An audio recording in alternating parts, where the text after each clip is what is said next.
Boa noite a todos. Em nome do Centro Espírita Jesus de Nazaré, iniciamos hoje as reflexões da nossa amiga Isolema. A Isolema é espírita desde o final dos anos 80 e estudou aqui na Casa Espírita Jesus de Nazaré até 2009, quando ela se mudou para Balneário Camboriú. E lá ela frequenta o Centro Espírita Casa de Jesus, onde trabalha também, profere palestras e desde 2020 está trabalhando online, como tantos de nós.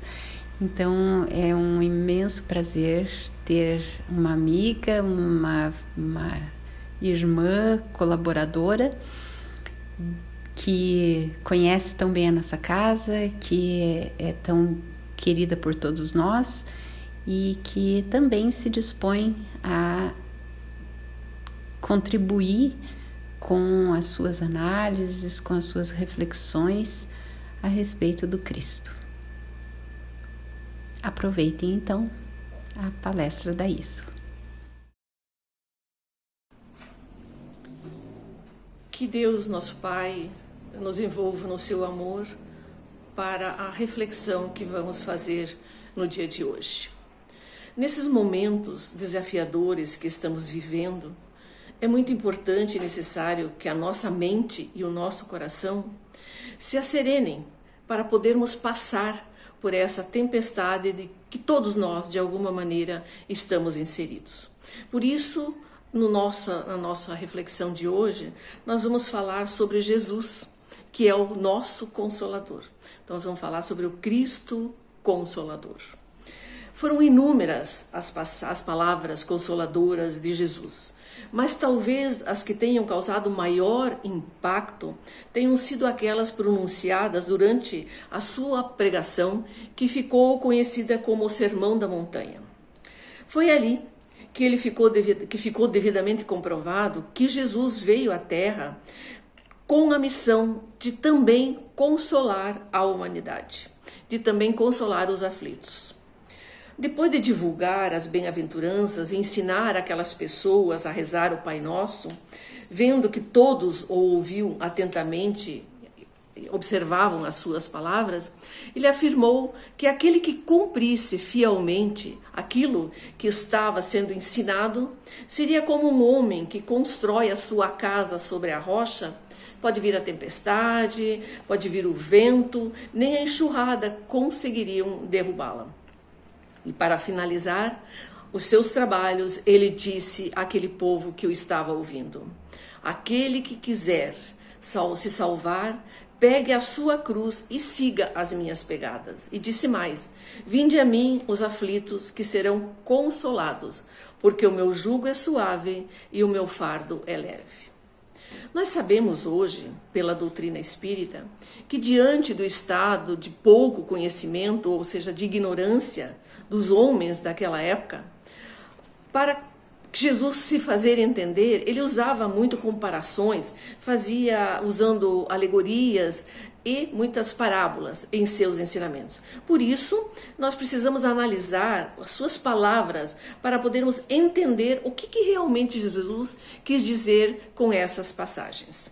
A cruz que Jesus se refere representa as dores e os sofrimentos pelos quais temos que passar durante o nosso resgate, durante o resgate das nossas dívidas, dos nossos equívocos. As suas pegadas são os seus ensinamentos.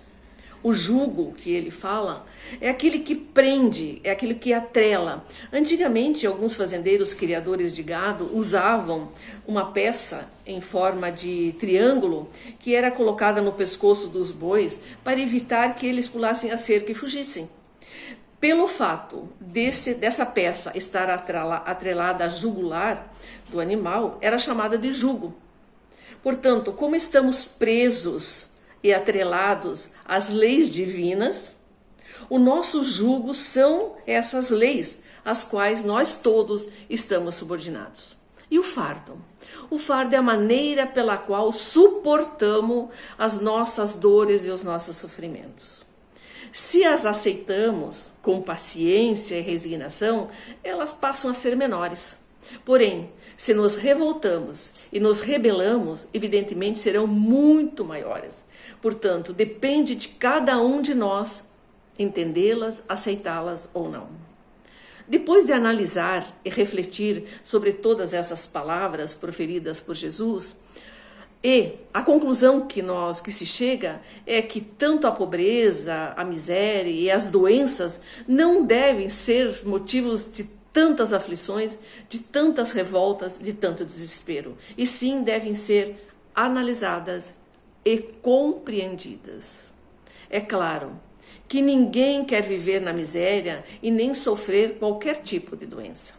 Mas de acordo com esse ensinamento, aquele que estiver nessa condição, ou tiver um pai, uma mãe, um irmão, um esposo, um filho, um parente, enfim, que esteja passando por uma situação dessas, não deveria jamais pensar que é pela vontade de Deus ou porque Ele quis assim, Ele quer que nós soframos. Se estivermos vivendo na pobreza, pode ser que de uma existência passada tenhamos sido ricos e que não tenhamos usado essa riqueza de uma maneira do bem, prática, vamos dizer assim, com prática no bem. E quando desencarnados, depois, no outro lado da vida, na espiritualidade, nós nos arrependemos, reconhecemos esses equívocos e desejamos reparar aquele mal e tenhamos rogado muitas vezes a providência divina para renascer na pobreza. Portanto, estamos passando por uma prova que nós mesmos muitas vezes, ou melhor, na grande maioria das vezes, nós pedimos, nós solicitamos essa existência de provações. Se estivermos sofrendo alguma doença, é bem provável que numa existência passada, ou mesmo nessa, tenhamos aproveitado a nossa saúde e abusado do nosso corpo físico. Nesse caso, estamos expiando uma falta cometida, ou dessa existência, ou de outras existências. Sabemos o quanto é difícil aceitarmos essa verdade, mas a culpa por esse sofrimento é somente nossa, porque nós estamos colhendo aquilo que nós semeamos. Em resumo, de acordo com o que nos foi ensinado pelo Cristo Consolador, quando nos recomendou conhecer a verdade para que ela nos libertasse, ele quis dizer que no dia em que cada um compreender que todas as situações por que nós estamos passando, seja de miséria, de pobreza, de doença, é consequência dos nossos equívocos que nós cometemos no passado. Estamos, assim, pegando a nossa cruz. No dia em que cada um começar a respeitar e cumprir fielmente as leis divinas, estará seguindo as pegadas do Cristo.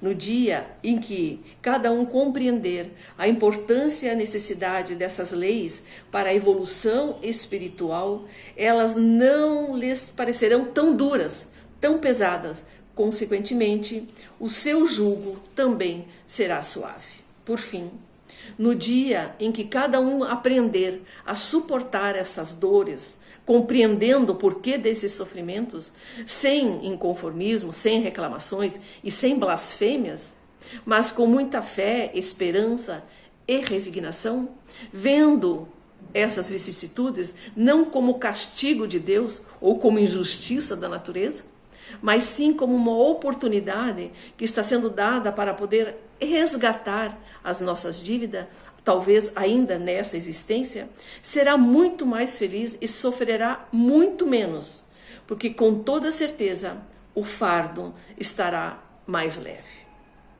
Essa é a verdade que Jesus nos recomendou conhecer. Sabemos que Jesus é o médico das almas. Muitas vezes precisamos tomar um remédio bem amargo ou um tratamento bem dolorido para nos curarmos das nossas dores físicas. E não é diferente com as dores da alma. Não é diferente. Temos vivido séculos de equívocos. Não vai ser de um momento para o outro que estaremos quites com a lei divina. Podemos iniciar a nossa reforma íntima a partir dessa existência. Saibamos sofrer e sofreremos menos. Precisamos sempre nos lembrar disso, a fim de nos fortalecermos para o futuro.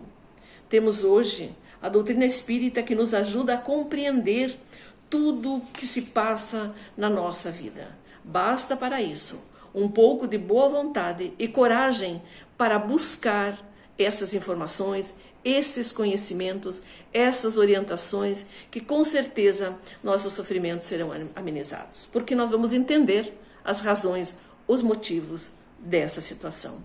Como já falamos, Jesus é o nosso Consolador, mas Ele prometeu um novo Consolador no seu último discurso aos apóstolos, lá no Monte das Oliveiras, um pouco antes de ser preso e crucificado. Nós espíritas hoje sabemos que o Espiritismo é esse Consolador, está nos relembrando tudo aquilo que ele disse, pois o cristianismo verdadeiro tem sido esquecido ou deturpado por dogmas ou práticas estranhas. Jesus disse que o Consolador prometido teria como tarefa mais importante propagar os ensinos dele de forma bem simples para todos nós, letrados ou não. O Espiritismo nos relembra que o Mestre nos ensinou e nos mostrou com seu exemplo a trabalharmos pela nossa renovação moral. Nós temos no Evangelho segundo o Espiritismo, no capítulo 6, no item 4, que diz o seguinte: o Espiritismo revela o objetivo da dor, mostrando que os sofrimentos são como crises salutares que levam à cura. O homem compreende que mereceu sofrer e acha justo o sofrimento, pelo entendimento. Nos traz conhecimento das coisas, fazendo que compreendamos de onde viemos, para onde vamos e por que nós estamos inseridos neste contexto, neste momento na Terra. Para encerrar a nossa reflexão, vamos nos reportar no momento em que estamos, para encerrar a reflexão, vamos nos reportar ao momento em que estamos vivendo e não esquecer que Jesus é o nosso Consolador. Nós vamos nos apegar a Ele, vamos dialogar com Ele, vamos rogar auxílio. Também nos lembrar que o Consolador prometido por Jesus está ao nosso alcance, como já falamos, e que vem nos explicar, à luz da lógica e da razão, tudo o que se passa em nossas vidas.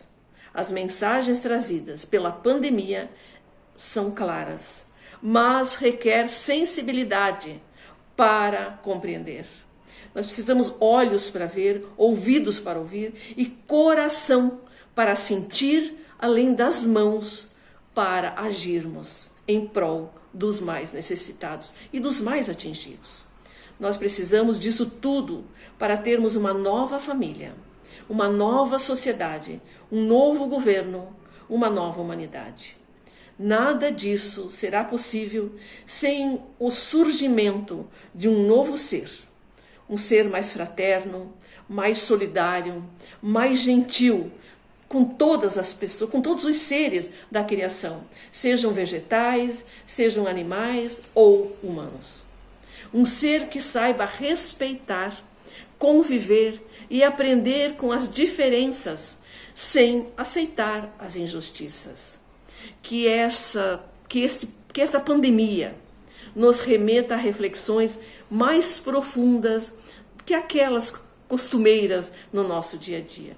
Nós precisamos deixar de agir apenas como consumidores, atendendo às nossas necessidades importantes e necessárias, mas que não são suficientes para a construção de um mundo de mais cooperação e menos competição. Um mundo de mais nós e menos eu. Jesus, nosso modelo, nosso guia, está esperando por nossa transformação. Existe um canal de comunicação direto com a divindade, que está à disposição de todos nós. Só depende de nós fazermos essa ligação.